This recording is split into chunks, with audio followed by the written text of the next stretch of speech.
Hi, I'm Darianna Everett. I'm a singer, songwriter, producer, artist, and RAC graduate. Today, we are going over one of the best weapons overlooked by producers and artists, the reference track, and why reference tracks are your best friends. Let's go. What is a reference track and why do you need it?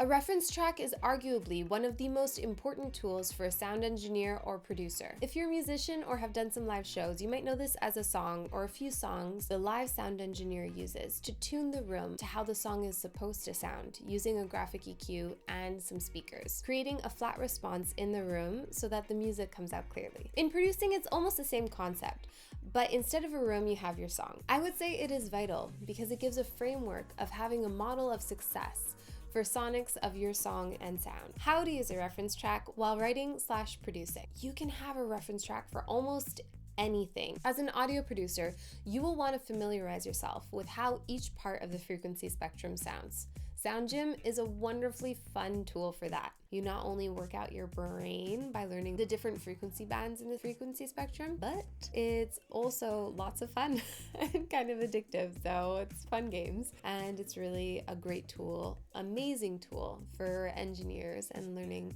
about audio and how audio works. So check them out. Once you learn how to listen, reference tracks can be used in many ways throughout the creative process. You bring your reference tracks into your session, start producing your song, and check it against your references. You can use them to get great ideas for songwriting and how to effectively communicate your song through production. You can source effective chord progressions, as well as find interesting songwriting formats to help you craft a song modeled after success. You can find interesting takes on genres or genre fusion to inspire your production. You can listen to how producers built the song and identify what production techniques were implemented that inspire you. Different reference tracks for different things.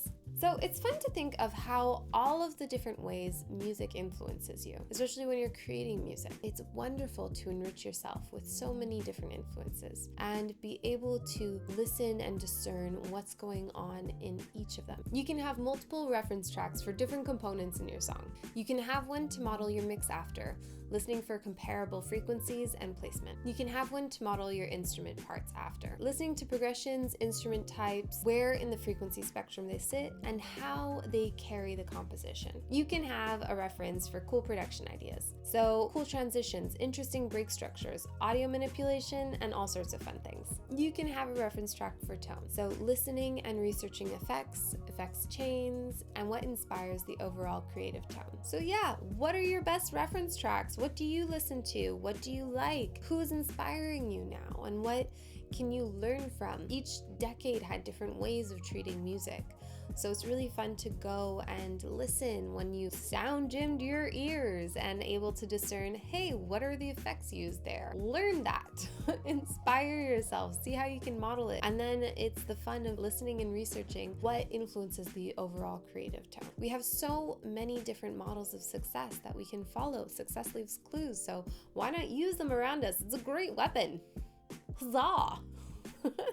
Keep in mind volume levels, mastered versus pre-mastered. When checking back and forth between your reference tracks and your song, you have to realize that reference tracks are fully mixed and mastered, meaning that they will be at very different levels than your production. So while you're producing music, you should be trying to average your overall volume at -12 dB. You can say -16 to -12, and it should be peaking at max -6. That way, when it gets to the mastering stage, you have enough headroom that you won't completely distort and squash your mix, and you can still keep that dynamic range.